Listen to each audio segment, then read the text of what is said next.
The only obstacle in life when we're trying to get to that place that we want to be at is always going to be ourselves getting in the way, disguised as something that is trying to help you when it's really just fear. But you think this is just the regular way how you view the world, but it is programs. Every waking moment you're consuming information, bits of information that is being absorbed by your mind. It is basically information telling you exactly the world that you're living in, just trying to make sense of it, I guess. But that same information is actually that you're receiving is what you're dishing out. So it works like a boomerang effect.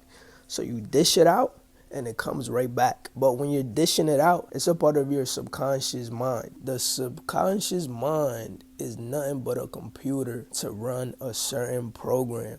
And we are the only ones that have the power to override the program, to delete a program, or to reinstall a new program. But it's always running off a certain program. If you don't know which program you're running, the first question you should be asking yourself is, what is your relationship with the world, with the external world?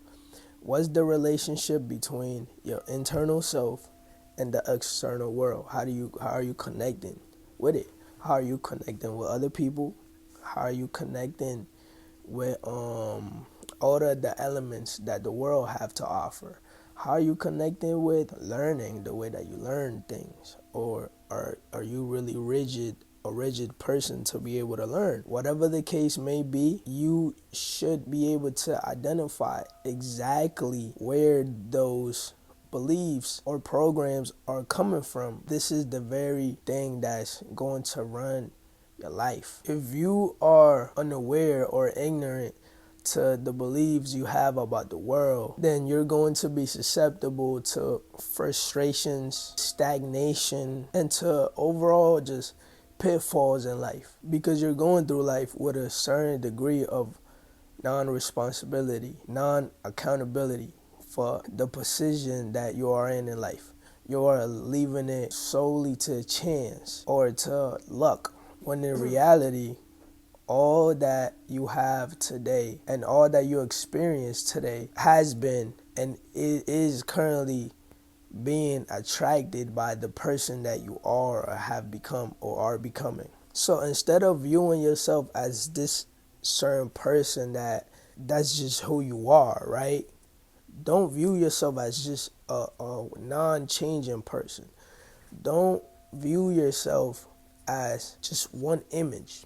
You got to realize you're like water, a stream of water, constantly adapting and constantly or ever evolving. And the mistakes of today will no longer have any weight to them, because you understand that you are this vessel and this mind that's ever changing. As long as you're still alive, every single second, there's always that opportunity to change. There's always the opportunity to change. It's never too late. That's one of the negative beliefs and the programs that our mind loves clinging on to.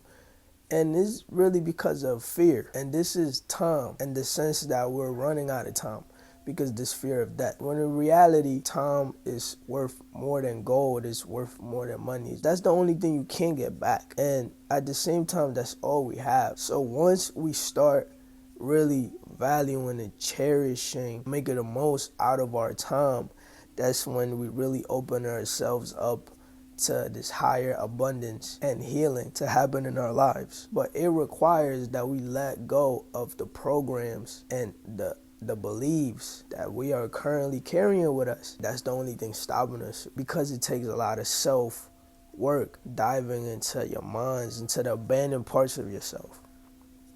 You got to realize, in order to be whole again, you got to go into the darkness to go look for those shattered parts of yourself, of your soul that have broken off and were left there. So you got to retrieve those pieces and and bring it back. And in doing this, very quickly, you will start to heal these parts of yourselves and realize that a lot of the things that you were taking real serious weren't ever really that serious. They were mere illusions that you believed in. But an illusion is just that, it's an illusion.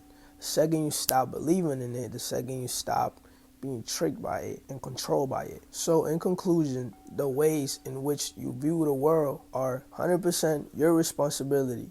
You're doing. No one else is responsible for your bad moments, your bad days. Even if there are individuals that are intentionally want that for you. At the end of the day, the power is really in your hands and your own self-mastery and in the standing of thyself.